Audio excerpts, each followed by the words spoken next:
Tere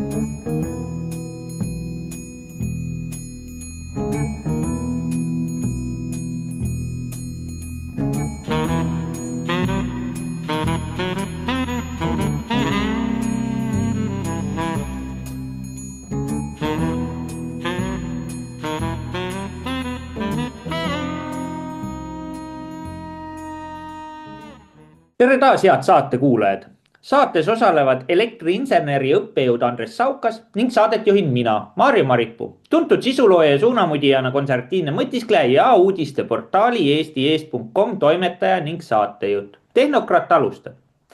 Eelmine saade Tehnokrat 39 võeti hästi vastu, samuti laekus palju küsimusi energeetika kohta nii Eestist kui mujal.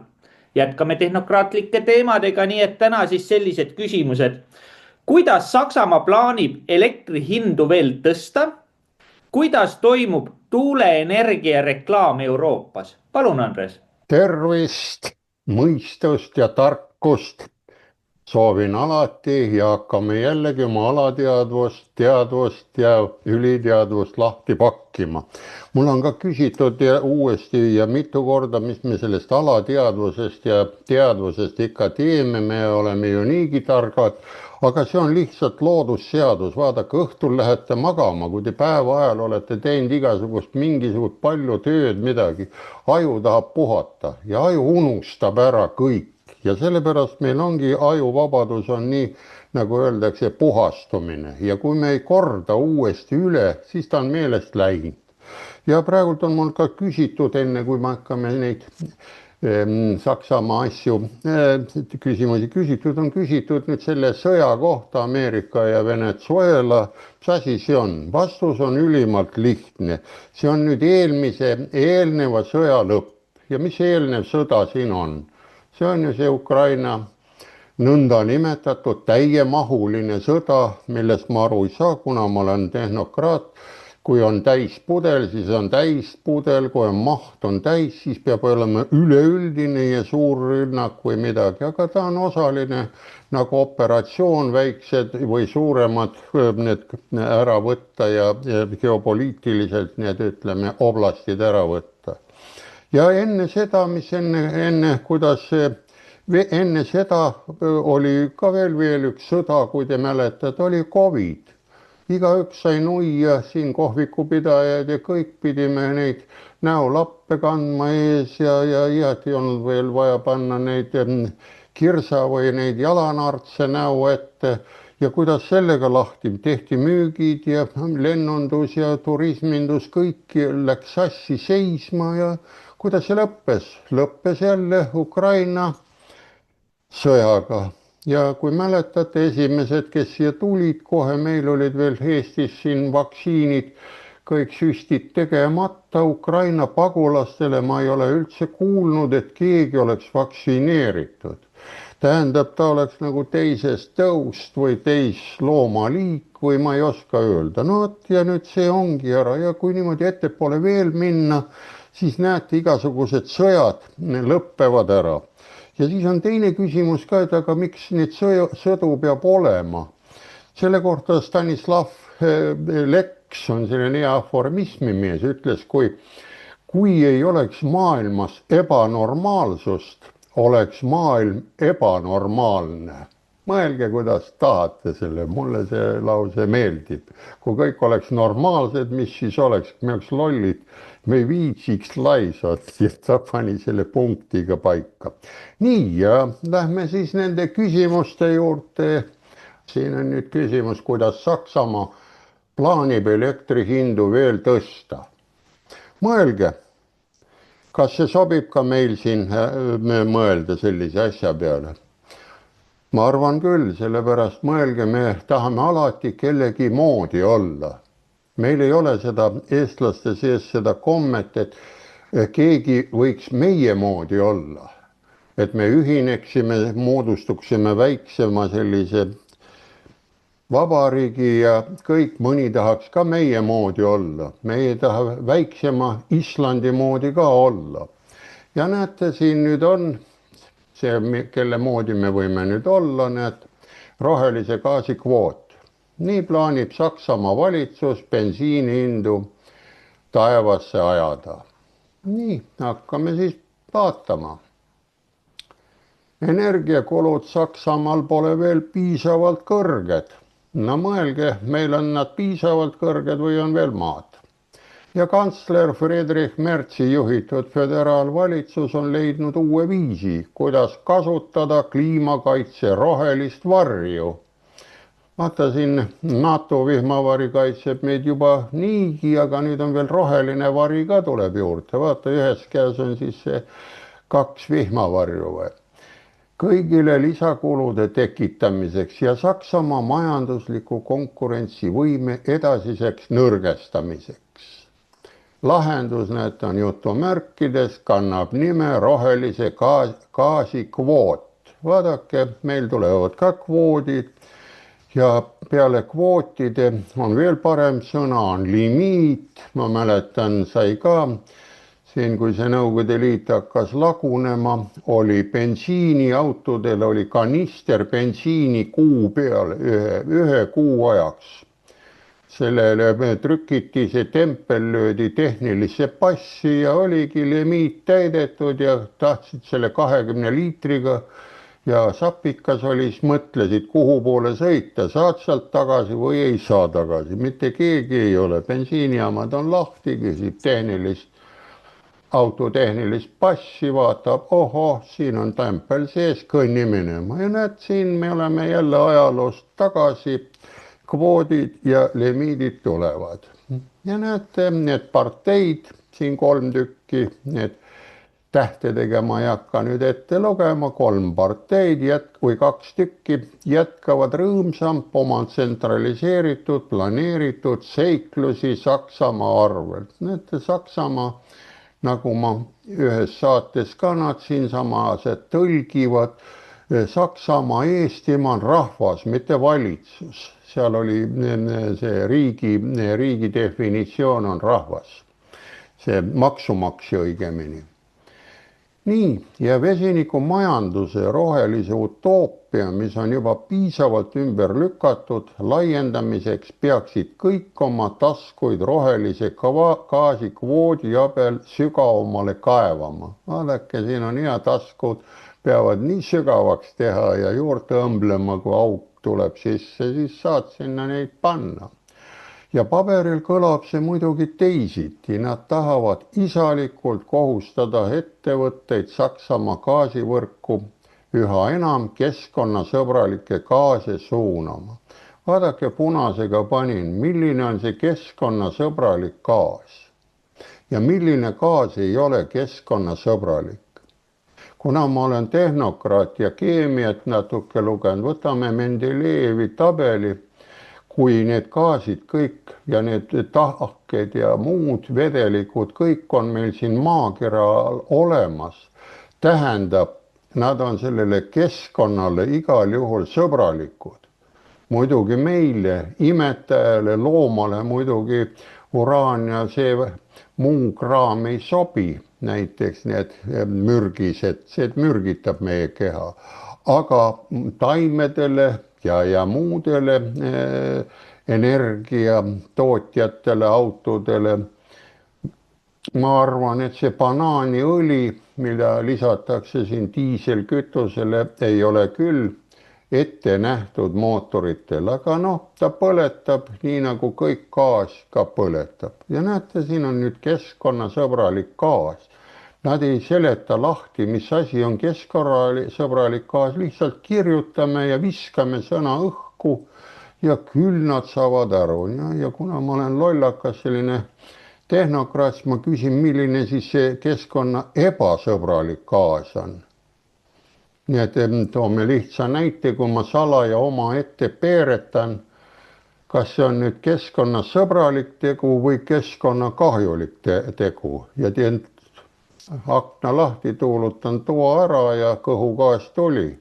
sest arvestage, inimesed peeretavad või kõhugaase vähemalt paarkümmend korda päevas. Nad lähevad kempsu, vett laskma, midagi, igal juhul ta tuleb, sellest ei saa te kuidagimoodi panna. ja vot, mis see nüüd on, seletage ära, vot mulle sõnad ka meeldivad.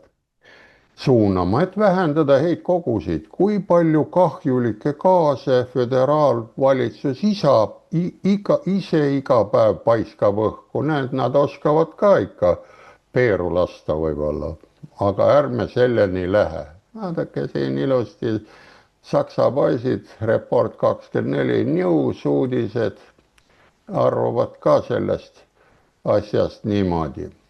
Nii, ja näete, mis siis bensiinihindadega tehakse. Tegelikult nad ei ole nii kallid, aga need tõstetakse kunstlikult veelgi. Nii et kunstianne on meil olemas riigijuhtidel arvutada. Nad ei oska, matemaatika ei ole neil üldse vajalik. Hinnata koolis ka lapsi ei tohi. Nad saavad seal mingisuguse hingetrauma ja tuleb koju ja ta ei suuda seda nutitelefoni täpsemalt jälgida ja nii edasi. Ja näete, seal kunstlikult veelgi, kui tahate täpselt teada seda hinnatõstu kalkulatsiooni, siis lähete sellele sinisele ja saate teada.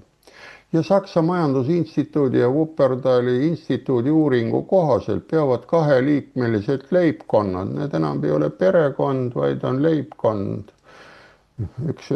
Ja juba 2030. aastal arvestama umbes 178 euro suuruse lisakuludega aastas. Nii et kui teil tööd ei ole, aga näete, lisakulu tuleb ise juurde. See vastab oluliselt 9% bensiini hinna tõusule. Näete, seal tuleb 9% juurde. Ja see pole veel kõik. 2040. aastaks peavad teadlased võimalikuks isegi 25% hinnatõusu. Kes saab seda raha trükkida juurde, aga kes ei saa, siis tunnete ise, 1/4 tuleb veel juurde. Kodanike jaoks, kes juba niigi kõrgete energia ja elamiskuludega maadlevad, pole see väike asi. Meil on ta kindlasti väike asi, me räägime siin Saksamaast. Neil on vähe valikuvõimalusi, kuna mitte iga maja omanik ei saa kergesti säästa 5- või 6-kohalisi summasid soojuste ja kallile soojuspumbale ülemineku jaoks. Rääkimata kõrgetest elektrihindadest. Ja deindustrialiseeruvas ehk tööstuse kaotavas Saksamaal tuleb kõigepealt teenida üüriraha korterite eest, mis asuvad tuttavates valgetes akutoitidega puurides ja mida reklaamitakse oma rohelise efektiivsuse poolest. Näete, puuriks nimetatakse ka siin hästi ära, on korter või puur või mis ta siin on, aga nii see läheb. No vot, hinnad tõusevad Saksamaal. Nii, ja nüüd see küsimusega edasi. Tööstuse jaoks muutub pilt veelgi süngemaks. Panin punaseks. Tööstust ei ole Saksamaal ette nähtud ja lihtne on, kui võib-olla ka koolis ei ole vaja käia, siis ei ole tööstust ja tegijaid vaja. Ja näete, mis tuleb. Energiamahukad ettevõtted, näiteks baaskemikaalide sektoris. Teate küll, kui palju Saksamaalt tuleb need tualettlõhnaga, neid igasugused domestos ja kõik sellised bakterite mustuse peletajad, need kõik kaovad ära, kärbseid hakkab tulema siis ka igal poole. Peaksid arvestama gaasihindade 28% tõusuga. Ja see on uuringu keskmise stsenaariumi kohaselt. Sellega kaasnevad üldist hinnatõusu on lihtne ette kujutada. Realistlikum on juhul ettevõtted lihtsalt kolivad või sulgevad oma tegevuse. Näed, kui on jõudu, siis saab tellida laeva Hiinasse või kuhugile teisse riiki, aga kui ei ole seda raha, siis paneme poe kinni ja tehtud. Ja rohelise gaasikvoot toimib selles olukorras täiendava kiirendaja. Need rutem, ruttu öeldakse niimoodi, sprinteri värk on avatud. Olümpiamänge ei ole, aga vähemalt millegiga kiirendatakse ja on mida jälgida. Ja näete, Saksamaa Majandusinstituut märgib, et kvoot ei lahenda peamisi takistusi.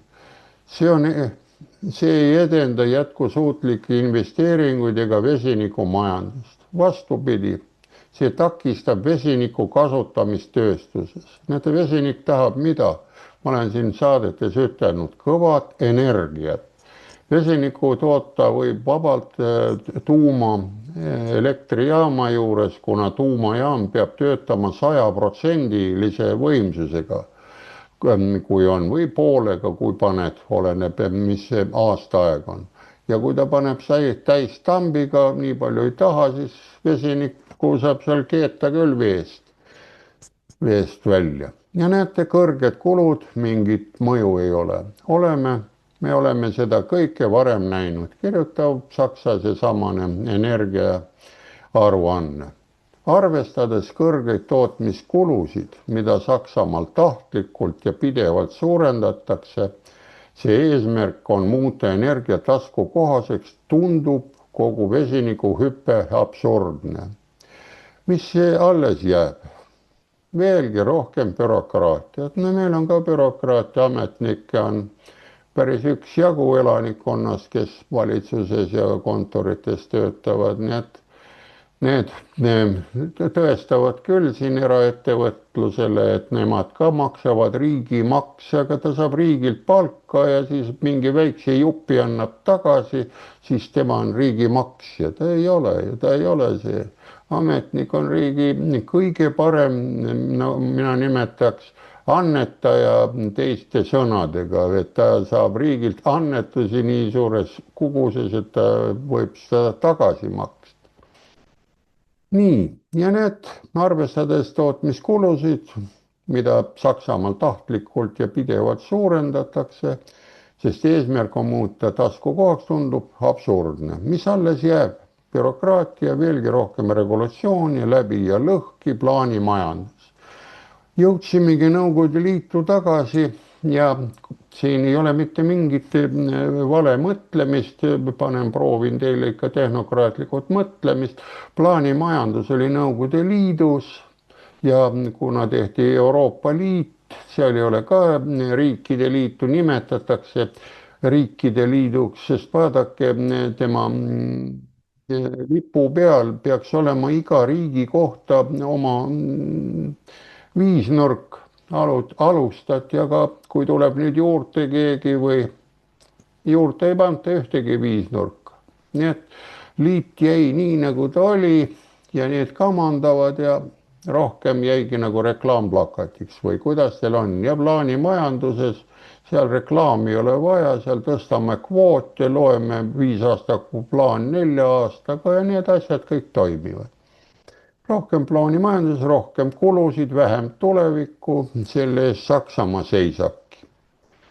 Nii et saime selle küsimusega vist nagu ühele poole.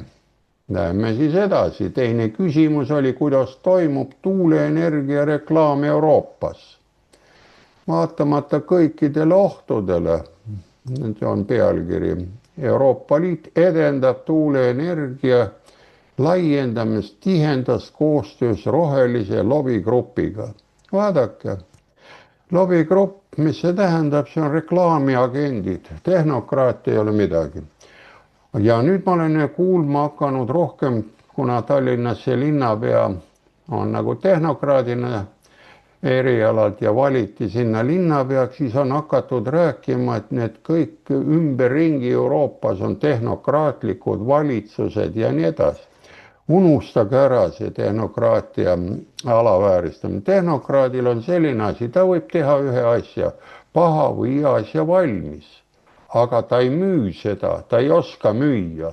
Ja siis tuleb, kui ta tegi mingi jama kokku, võtame need samased Covidi vaktsiinid või mis on, keemiat tehti seal midagi, aga siis ärimees vaatas, me ei hakka seda prügimäele valame ta inimkeredesse näiteks, et ta päris kohe ära ei tapa, proovib ära lasta, nad siis kannatavad ja möllavad ja saidki selle äriga tehtud ja siin ei ole mitte midagi teha.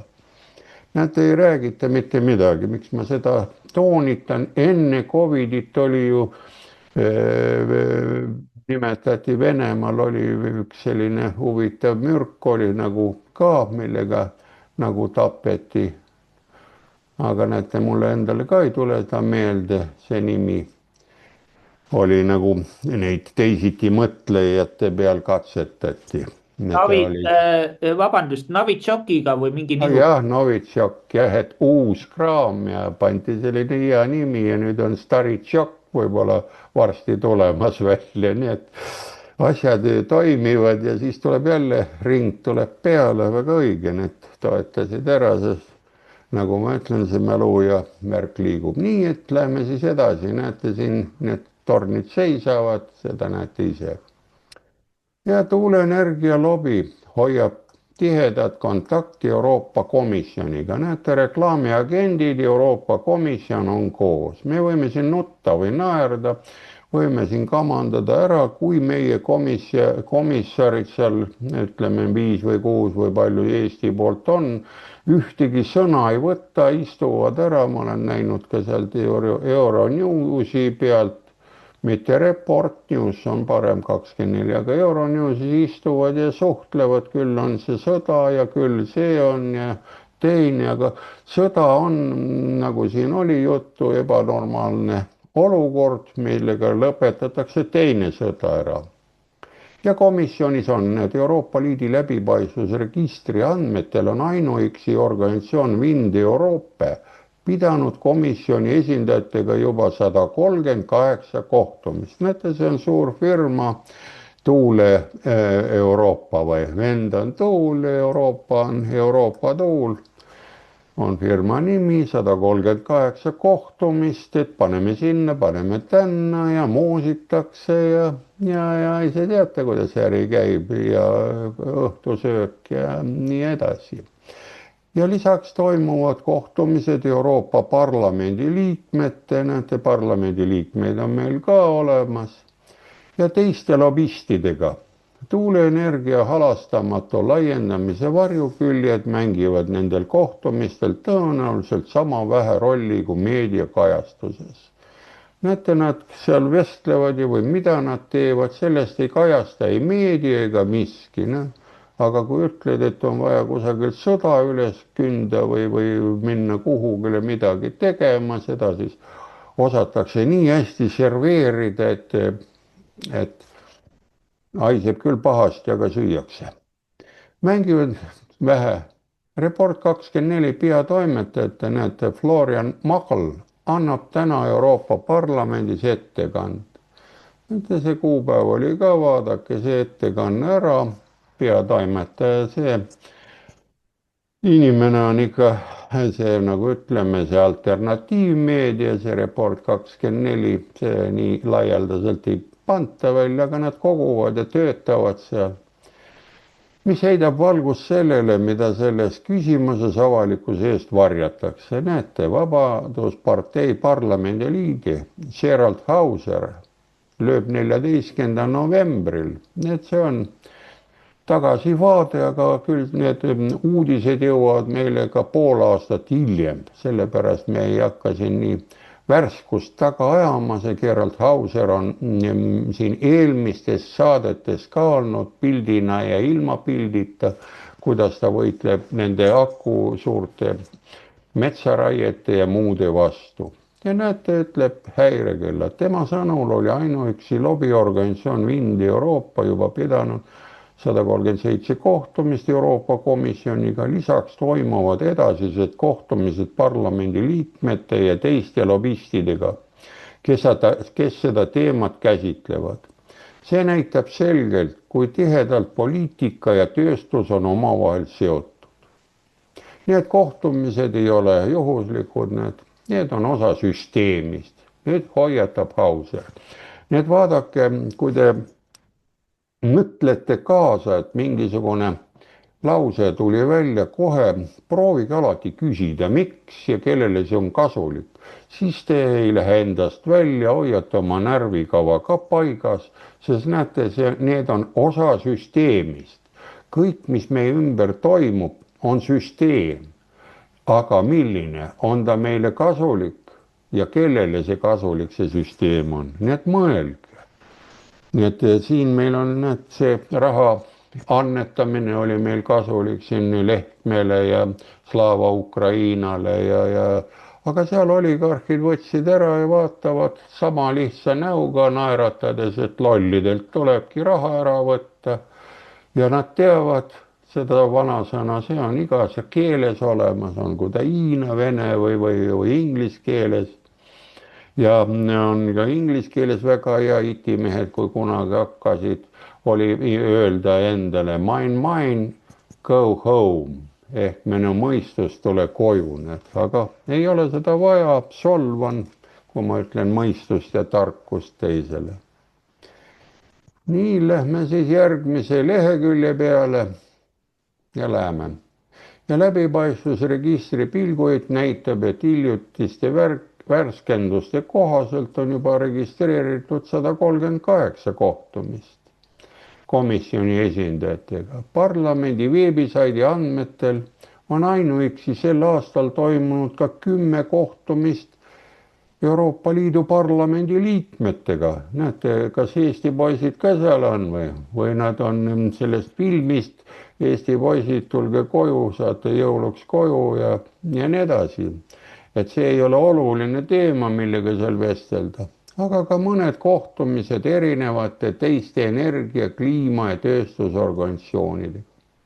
Euroopa Liidu läbipaistvusregister, soovitan seda ka ise vaadata, kes ikka tahab natukene asju näha, millest seal räägitakse, sest siin kui hakkad teda rääkima, siis vaadatakse, ei ole mõtted. Ja sisaldab tuuleorganisatsiooni järgmist enesekirjeldust. Wind Euroopa on tuuletööstuse hääl. Vaadake, ta teeb kõva häält, mitte tegija ei ole, mida kõvem hääl on sul, siis oled ikka tehtud. Ja edendab aktiivselt tuuleenergiat Euroopas ja kogu maailmas.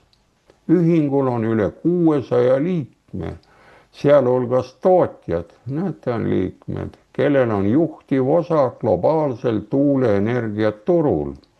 Tarnijad, uurimisinstituudid, riiklikud tuule- ja taastuvenergiaühendused, arendajad, elektriettevõtted, finants- ja kindlustusettevõtted ning konsultatsioonifirmad. Näete liikmeid küll ja süsteem töötab.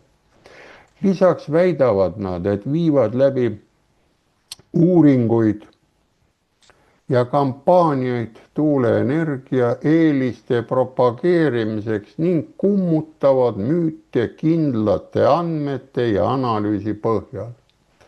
Vaat nii, massile sobib selline lause küll, et müüdid on need, et tuule oma siin keerleb ja annab sulle alalisvoolu, aga sul on vaja vahelduvat ja kui tuult ei ole, siis ta ikka annab, sest ta seistes, kui teda vaadata, seda tuulikut kaua, küll siis enda energia ka kuidagi tuleb ja lähed kaisutad puu asemel seda tuulikut betoonist, vaadake, võib-olla see ka aitab. Sest ma ei ütle pahasti midagi looduse inimeste kohta, sest see puu on samamoodi ainuväli, universumi ainuväli allikas, puu ja taimed ja õhk. Nii et vaadake saadet, need 3 ainsuse pildid on kõrval, nii et ärge saage valesti aru. Ja kindlad andmed ja analüüs, mida esitab lobigrupp, mille liikmed sõltuvad oma tööstusharu kasutamist. Näete, nad lasevad nii kaua jurinaga, kuni jäävad need hooned varsti tühjaks, kui vaatate neid filme, kus on need, ütleme, Detroit ja mis seal on, need suured masinatehased, linnad. Need tehased on kõik tühjad, kuna sai sellest asjast nagu ühele poole, mõeldi uus lollus juurde ja see läheb müüki. Nii, Hauser ütleb edasi, see Gerald Hauser toob välja rohelise mündi varjukülje. Lisaks ökoloogilisele kahjule, mis tuleneb esiteks tuulikute juurdepääsu teede ehitamiseks ning teiseks rootorilabade hõõrdumisest, hoiatab ta terviseriskide eest. Tuuleturbiinide tekitatud infraheli võib levida kilomeetrite kaugusele ja põhjustada unehäireid, südame pekslemist või ärevust. igaüks, kes sellist koormust endale lubab, käitub vastutustundetult. Tirooli turismiprofessionaalina näeb Hauser reaalset ohtu ka piirkonna kuvandile ja turismile. Ükski külaline ei tule Tirooli tuulikuid vaatama. Meie mäed sümboliseerivad rahu, loodust ja ilu ja just seda praegu tahtlikult hävitatakse. Brüssel ohverdab rohelise kokkuleppe ettekäändel keskkonda ja tervist, hoiatab Hauser ning kritiseerib selles kontekstis teravalt ka Austria Rahvaparteid. Rahvapartei toetustega meie ainulaadse mägimaastiku hävitamine. See on rünnak meie Alpikarja maade, kultuuri ja identiteedi vastu. Tirool peab jääma tuulikutest vabaks. Meie tippudele kuuluvad ristid, mitte tuulikud. Vaadake, kui ilusti ta ütleb, kes need tipud on, proovige välja mõelda. Kas ka meil ka mõni tipp on? Ja seal need on. Ja siin Eesti uudistes näete ka ma, nagu eile lugesin, olen ka suusamees ja olen ka siiamaani suusamees, aga Haanjas tuleb nüüd suusatamise eest raha maksta. Nii et kutsume, paneme kohe, mitte 3 euri on seal, paneks kohe 300 euri osavõtutasu ja näete, kui palju välismaalasi kõik tulevad. Omad meie ei lähe, aga välismaalased tulevad vist kindlasti. Nüüd siin ütleb Tirooli tuulikuid ka ei vaata ja nii siis see olukord on meil või sedapidi. Nii et tuleme siis suurele pildile. Saime nüüd teada, kuidas hinnad tulevad ja kuidas meil neid maastikku hävitatakse. Mida sa arvad selle kohta, Maarja? Aitäh, Andres, sulle selle sisuka ettekande eest. No tuulikutest ma ei viitsikski rääkida, sa tegid nii ilusti selle teema ära, et muidugi nii palju ma võin küll öelda, et mul tuleb see nii tuttav ette, et kui nii-öelda need rahvakogunemised olid tuulikute vastased, need vestlused, siis täpselt samad juttu tegelikult nendes vestlustes räägiti, mis täna juba välismeedias ju nii-öelda läbi käib. Ehk siis eestlane on olnud tark selles osas, et ta on ettenägelik olnud ja see oli väga tubli oli nii-öelda meie aktivistide poolt. Peksa nad said, rändaktivistideks ristiti, aga nende töö kandis vilja ja väga tubli nende poolt. Aga selle koha pealt nõiajaht CO2-le, no minu meelest see on sajandi üks suurim rumalus jällegi, sest CO2 näol on ju tegemist taimede toiduga, et noh, sa hävitad asja, mis tegelikult ju paneb nagu väetis, noh. Et mina ei saa sellest aru, aga noh, ilmselgelt tema on ärimudeli üks komponent ja nii on, et sihiti nii-öelda selle peale. Aga siinkohal lähme edasi. Kas Hiina suudab tuumajaamu ehitada odavamalt kui Lääne ja USA ehitajad? Kuidas tuuleenergia hävitab vihmametsa? Palun. Nii, lähme siis edasi, mis ma siin kommenteerin. Saate paremini vaadates ja lugedes. Muidugi ma võin öelda seda, mult on ka küsitud, et miks sa siis nagu ka kaasa loed või materjaliga, kuna mul on pedagoogi värk, et mõlemad peavad inimesel töötama, nii nägemine kui kuulmine, siis ta on kahe meele vallas ja see liituvad, tugevdab ära. Sest mina nagu loll tehnokraat sellest aru ei saa, kui ütelda mulle, et ma olen veel Kremli-meelne, vot see on, tuleb juurde veel 3. asi juurde, sellest aru ei saa. Ja vot see on, et kui me loeme koos ja vestleme selle läbi, pidurduma natukene, jääb teile meelde rohkem ja kinnistub, kui te tahate asja uurida ja mõistust koguda, tarkust, siis selline viis on ainukene.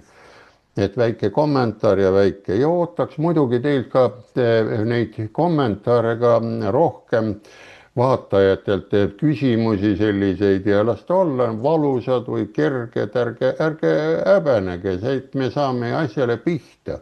Sest ainukene asi, mis need tuulikud ja kõik värgid on, et kui üle küllastub, nemad, kes üles panevad, nemad lähevad minema. Aga rämpsu ja seda risu, mis üle jääb, seda peame meie kohalikud koristama. See koristamist jääb meile, et peale pidu on alati algus hea olla, aga pärast need loigud ja tükid, mis nurgas on, ega need ei ole ära, need on ikka pererahva teema. Nii et lähme siis edasi. Jätkame siis slaididega. Näete, siin on ilusti pilt ka juures tuumaenergia soodushinnaga ja pealkiri ütleb, Hiina näitab läänele, kuidas see käib. Ja vaatame, kuidas hiinlane, suur kommunistpartei ja mis seal kõik on, kuidas nemad oskavad ja meie oleme siin nii suures demokraatias, ainult Saksamaa eeskujul tahame elektrihindu tõsta ja tahame nende moodi olla. Aga ma soovitaks rohkem mõelda Konfutsiuse, Sun Tzu ja nende lausete peale. Lääne need filosoofid on nendelt meestelt need alged võtnud, sest räägiti ka, et püssirohu leiutasid hiinlased ja nii edasi, kui mäletate vanu asju. Ja siis unustati ära. No vot, ja nüüd siis lähme siis edasi. Näete, siin on see sümboolne pilt, kus nad on. Hiina suudab ehitada tuumajaamu hindadega, millest eurooplased ja ameeriklased võivad vaid unistada. Seda tehes tagab Peking riigile taskukohase energiajulgeoleku, samas kui sakslased pigem lammutavad oma tuumareaktorid. Nad panid 33 tuumajaama kinni, tuletan teile meelde, aga nad ei ole päris ära lammutanud, neid on vaja jahutada ja 6 tükki, kui siin eelmiseid saateid vaatasid, on võimalik kohe käivitada, üle käia ja vaadata need roostes kraanid ja ventiilid üle ja saaks käima tõmmata. Uued tuumaelektrijaamad on kallid, eriti läänes, kus eelistatakse selgelt unikaalseid konstruktsioone standardiseeritud konstruktsioonidele. Vaadake, meil on siin Eestis ka, ma ei ole pooldan, ütleme tuumajaamu, ütlen kohe ära, aga mitte uusi, mis on veel katsetamata ja näete, siin ütleb ka seesamane Report 24 News, et tuleb kasutada juba kasutatud, praktiseeritud olemas. Ja selle kohta on lihtne näide, vaata, võtame Loviisa 1, Loviisa 2 Soomes tuumajaamad. Nad ehitati valmis 1977 ja nüüd nad said veel juurde 30 aastat tööaega, liitke ja lahutage. Nad on komplekteeritud, ennast näidanud, et töötavad. Sama teeb praegult huvitavalt teeb ju see Ungari, tema võtab 1200 ehitab, 1 paks, 2 paks, 3 tuleb ja tal on plaan veel ehitada ka see moodul, aga mooduliga ta ootab just nii kaua, kui need konstrueeritud vanad standardsed süsteemid käivad, töötavad, siis aega uusi küll teha. Ja ega ta rumal ole, ta tahab ka panna need andmesidevõrgud ja endale sinna üles inimestele tööd, et oleks. Et on need serverid püsti, mis nõuavad energiat ja nii edasi. Ta mõtleb kaugemale ja oma rahva peale, aga meie siin tahame sakslaste moodi olla ja mida kiiremini ja veel paremini ära, sest meil, ma mäletan, et olid siin Balti sakslastest mõisnikud ja me oleme ikka nii harjunud nendega, et tuleb olla. Ja näete, mida teevad hiinlased, ikka vana, aga uusi ka. Tooriumijaamast me rääkisime ühes saates ka eespool. Selle nad avastasid ka Ameerika 1960-ndatel leiutatud sellise reaktorivärgi nagu Hiinas, mis võiks kulusid oluliselt vähendada. selle erineva lähenemisviisi tulemus on kainestav. Vaadake, nad oskavad Hiina riisiviina ka juua, neil seal on, aga nad saavad kaineks ka, aga meie vist ei saa enam. Samal ajal kui USA kulutab uutele tuumareaktoritele praegu kuni $15 vatti kohta. Ta tegi suure plaani 4-osalise eespool, vaadake neid saateid eespool, millise programmi ta pani kokku. Tal on päris mahukas, sest üle 40 aasta ei olnud seal mingit reaktorit, riik aidanud ehitada, mõned erafirmad nokitsesid ilma rahata ära, kuna rohepööre oli neil jalus kogu aeg, et see ei sobi, aga kui vabanesid, siis tehnokraadid said kohe lõbusa tuju ja ma arvan, et tehnokraadid, kes seal olid, piskasid mõne viskipudeli ka põske, mitte nurka puruks. Nii et näete, $15 ja Prantsusmaa näeb vaeva umbes $10 vati kohta. On hiinlastel hind endiselt umbes $2 vati kohta.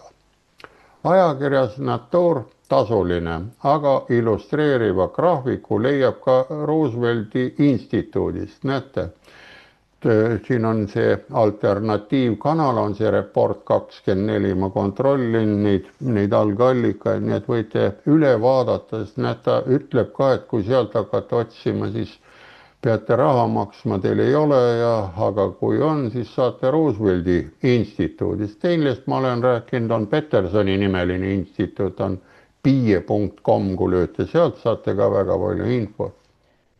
Avaldatud uuring pealkirjaga Hiina ohjeldab tuumaenergia spiraalselt kasvavaid ehituskulusid, mida saavad teised riigid õppida. Näitab selgelt, et uute tuumareaktorite kulud läänes kerkivad hüppeliselt. Samas kui Hiinas langevad need enneolematutele tasemetele. Need tasub vist hiinlaste käest õppida midagi või tasu, mõelge, kuna siin eespool oli juttu ka tuulikute vastastest protestidest ja mõtetest, et asjad olid mõttekad. Siin on need sees. Võtame kohe Kanadas sealt selle firma, kes ei ole ka 40 aastat ehitanud ja nad ehitavad endale, see peaks esimene näidis tuumajaam kas järgmine või ülejärgmine aasta vist valmis saama, kas ta käima läheb või ei lähe. Sest vaadake, Olkiluoto, see 3., seda ma olen kuulnud, ega ta päris hästi ei tööta ja teda ehitati 17 aastat. Ja kui ei usu, lööge sisse priss.com, priss kohe kuulete, PRIS, ma olen seda kordavalt rääkinud, see on tuumajaamade andmebaas ülemaailmne, kus mida ehitatakse, mis kinni pandud, kui palju megavatte, seal on faktid sees puhtalt. Nii, ja näete, mida saavad teised riigid õppida. Näitab selgelt, et uute tuumareaktorite kulud läänest kerkivad hüppeliselt, samas kui USA-sed kukuvad enneolematutele tasemele. Ja uuring toob välja, näete, 3 Hiina edu põhjust. Kirjutage üles, saate vestelda, ma usun, et tehnokraadid ka vaatavad siin, kes on ikka õiged energeetikud. Muidugi võib panna ka endale igasuguseid nimesid täna, et on see lapsevanem 1, lapsevanem 2, siis võib öelda ka, et energeetik 1 või energeetik 2, aga ei ole vaja siis kirjutada, kas oled soojusenergeetik või oled elektrienergeetik või muud midagi. No, ja näete 3 põhjust, paneme siis edasi. On prognoositav regulatsioon, standardiseeritud konstruktsioonid ja järjepidevalt välja kujunenud siseriiklik tarneahel. Näete, need on 3 asja, mis on igal pool autode või üldse elektrijaamad või midagi on. Sa pead vaatama, et oleks ikka kraam korralik, auto Opel, mis kinni läks, või see Volkswageni tehas läks kinni, näete, see Saksamaal, et see oli standardne toode ja siis siseriiklik tarneahel, kuidas seda välja saata, kus laevadega, kui vaja on, ja regulatsioon, kuidas reguleerida seda energiavõrku. See tähendab praktiliselt identsete tuumaelektrijaamade seeria tootmist. See on autode tootmine täpselt sama, mitte üksikute üksuste tootmist, millest igaüks vajab omaette kinnitusprotsessi. Vaadake, praegult on ka, liigub see asi kuidagi niimoodi ära, võtame ehitusobjekti, kui on keegi firma võidab objekti ära, vot siis ta hakkab allhankijaid otsima taga, et hinda kokku hoida ja lõppkokkuvõttes ta saab hinna küll kergema, aga selle, ütleme, garantiiaeg või tema amortisatsioon ei ole enam 20 aastat, vaid on ainult paar aastat, kui mõni kilp või mõni asi kukub maha, olgu ta õhukene sein või ja nii edasi, nii edasi. Ja näete, siin ongi see protsess sees. Kui DX1 tuleb ära ja toon selle näite, suurriigid kasutavad näiteks projekteerimisel 2 etappi. Neil on eelprojekt ja tööprojekt, ei ole põhiprojekti, ei ole selliseid vaheetapi projekti, vaid tehakse valmis ja pärast määratakse tööprojektis kõik vidinad tükid sisse, see ahi läheb, see kaabel läheb, nii mitu meetrit on vaja teda ja tähendab, valesti arvutasid, vastutab projekteerija omast taskust firma, kes tegi selle valesti tööprojekti ja nii edasi. Lihtne on ehitada.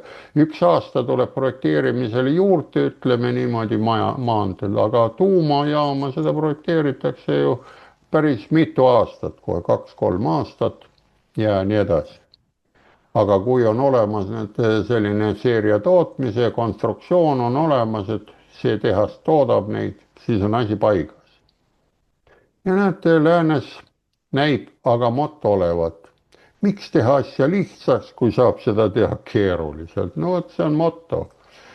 Lääne moto, et ajame keeruliseks ja samas koolis ei pea õppima. Kuidas me saame see inimlaps, kes seal koolis niigi peavalu on ja teeb talle keeruliseks, kui saab suureks, siis ta nutab, lööb käega ja teeb suitsiidi.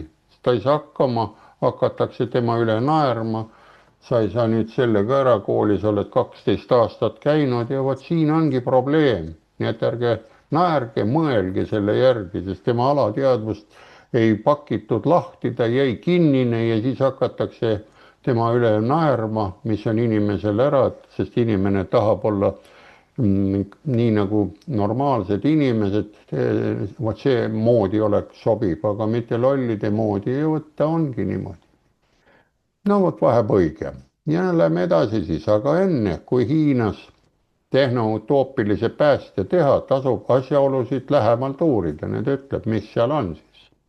Hiina kuluimedel on omad piirid ka olemas, selge ju. Hinnad ei lange lõputult. Niipea kui ilmuvad uued keerukamad reaktoritüübid, tõusevad kulud taas. Ainus erinevus on see, et Hiina läbib õppimisfaasi ilma kogu süsteemi iga kord ümber ehitamata, nagu läänes sageli juhtub. Näete, siin ma just rääkisin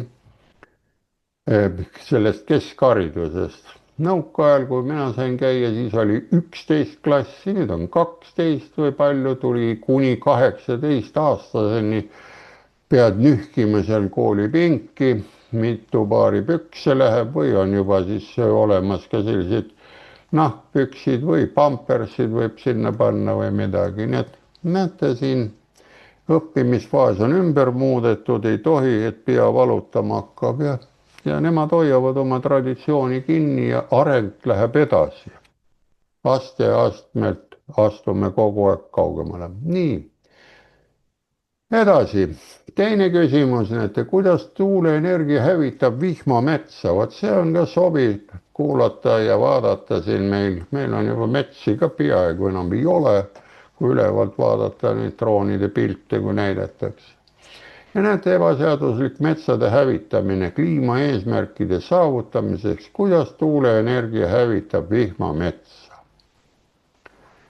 Kas te teadsite, et märkimisväärne osa tuuleturbiinide rootorilabade jaoks kasutatavast palsapuidust pärineb ebaseaduslikust metsaraiest Amazonase vihmametsast. Just sealt, kus kliimaaktivistid pidasid oma COP30 tippkohtumist. Eelmine aasta oli COP30 ja kulutasid oma netoheite nullipüüdlust, kuulutasid.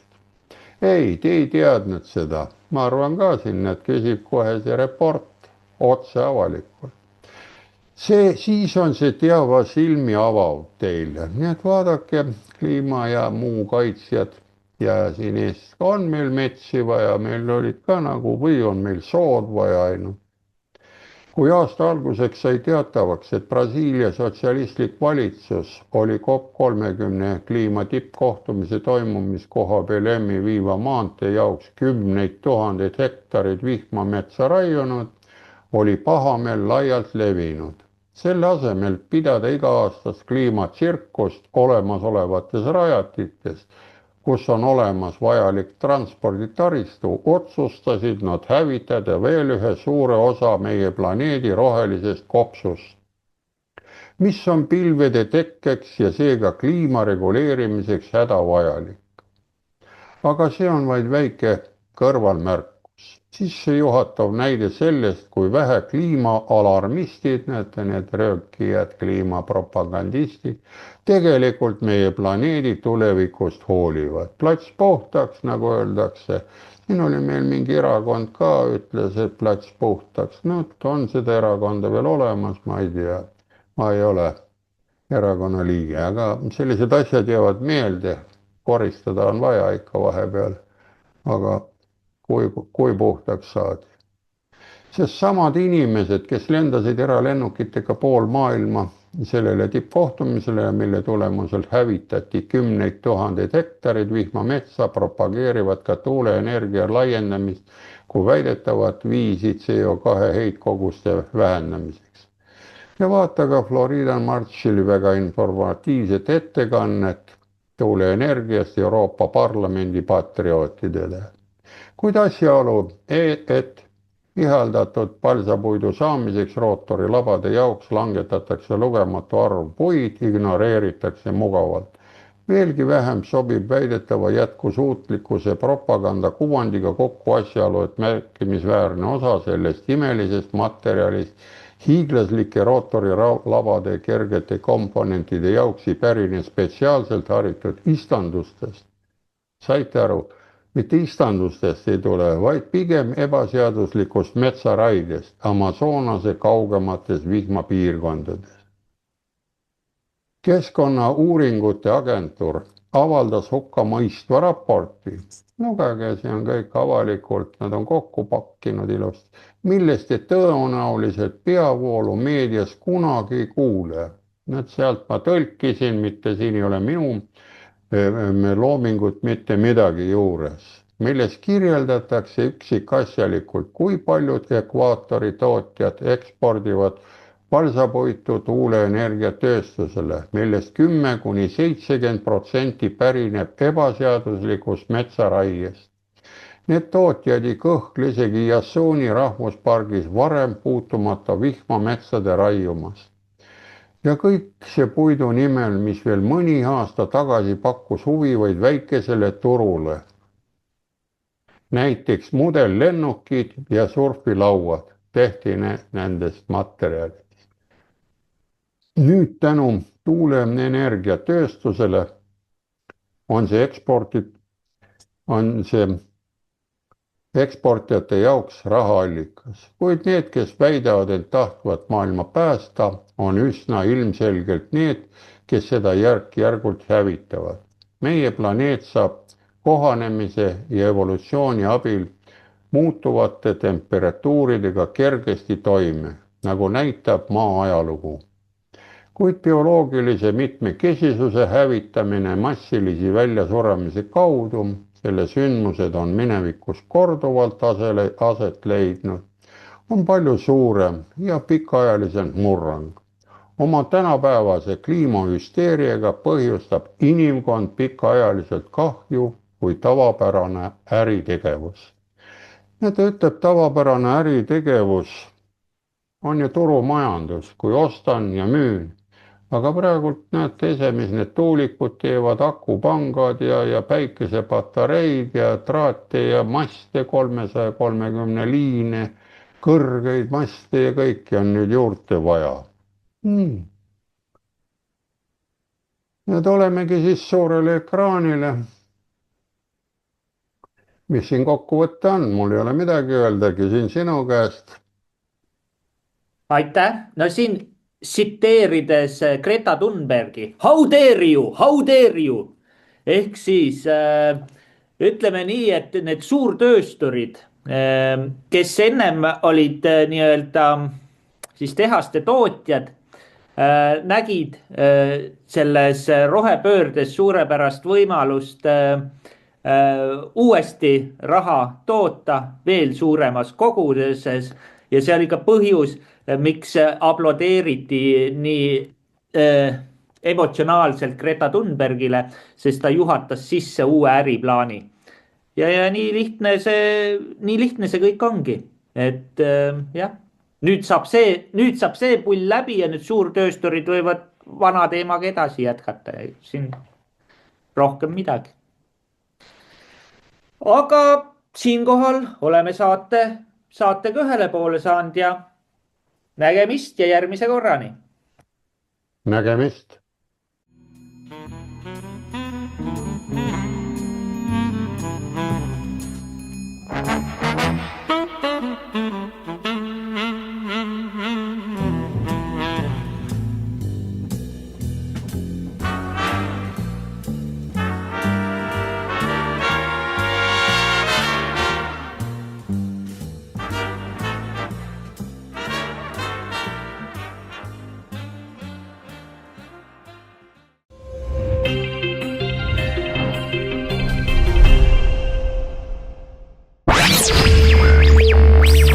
Meil on Eestile plaan B.